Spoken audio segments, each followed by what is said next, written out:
Hello, my name is Myrna Roy Whitehead. I am a native Alexandrian.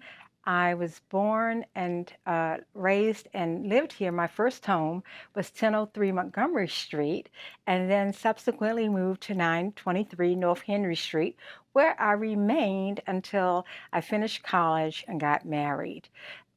At the time, those places to us were just home, and we referred to them as houses. But more recently, the city government, they call them apartments. However, to us, we refer to them as a house and refer to them as home because home is where the heart is. We didn't know that we were poor coming up. We just had a lot of love, and I come from a big family. There were six of us. That does not include a stepbrother, so seven total. However, out of six of us, there are just three living and three deceased.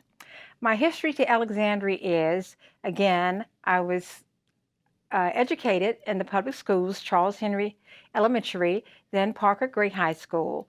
Then I went to GW High School, but then it was the last year when all three high schools combined, and I graduated T.C. Williams.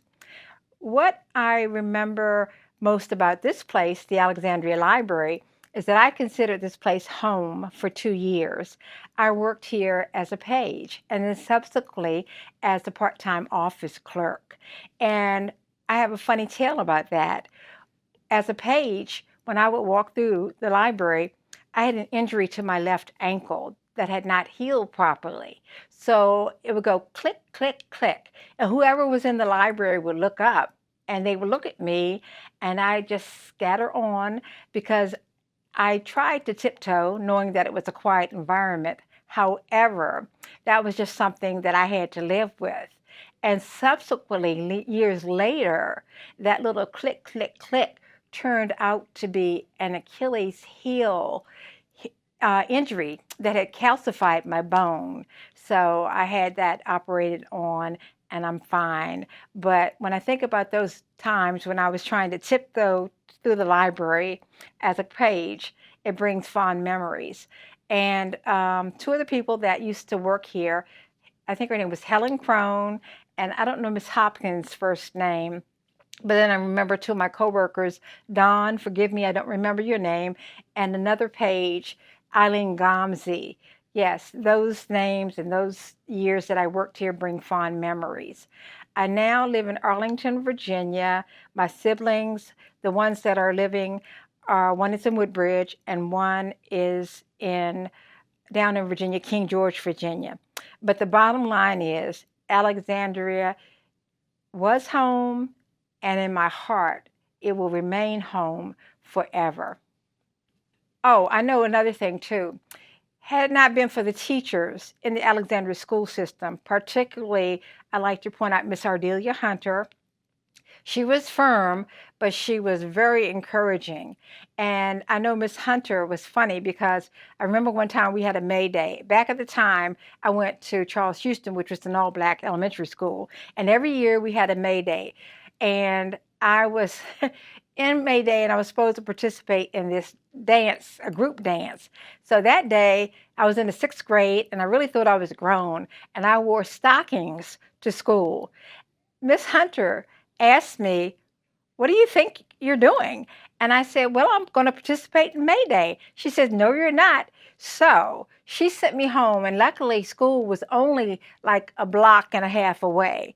She sent me home, and I had to put on bobby socks and go back to school, and I could not participate until she saw me in those bobby socks. And the last thing I'd like to report is that if it had not been for Miss Regina Duncan, I would not have gone on to college. Miss Duncan, at that time, she was the teacher that I had in elementary school, but she remembered me when I went to TC. And when I was a senior, she took me aside and she said, well, what are you going to do after this? And I said, well, I'm in the VOT program, vocational office training. I guess I'll continue on to work in someone's office. she said, no, you won't. She saw potential in me, and she got me scholarships, and I was able to attend Ferrum Junior College in Ferrum, Virginia. At the time, it was a 2-year institution, and then it went on to become a 4-year institution when I was about to graduate. They asked me to stay, but being a young person and not being used to living in the boonies, I said no, and I transferred to Virginia Commonwealth University, VCU, known as many, uh, who've gone to Virginia Commonwealth University, and I graduated from there. So I have to thank Miss Duncan. From there, I was, because of my education, I was able to complete a 35-and-a-half-year career at the Board of Governors in the Federal Reserve System. And then after that, I went on to complete 8 years at the Public Company Accounting Oversight Board. So at the time, I am now retired. However, if it wasn't for those Black educators, Miss Hunter in particular, and Miss Duncan, there are many more that we've had along the way, but they were the ones that were the driving forces, I would say, behind my success. And I really do, both of them are deceased now, but I do appreciate, and I will always appreciate them seeing something in me to encourage me and force me to drive forward and continue with what God had for me. I limited myself. I put myself in the box, the little girl from the projects. There's nothing I can do but go into VOT and then go work in the office. And they said no. They saw more potential in me. So they got me thinking outside of the box, and I really do appreciate it.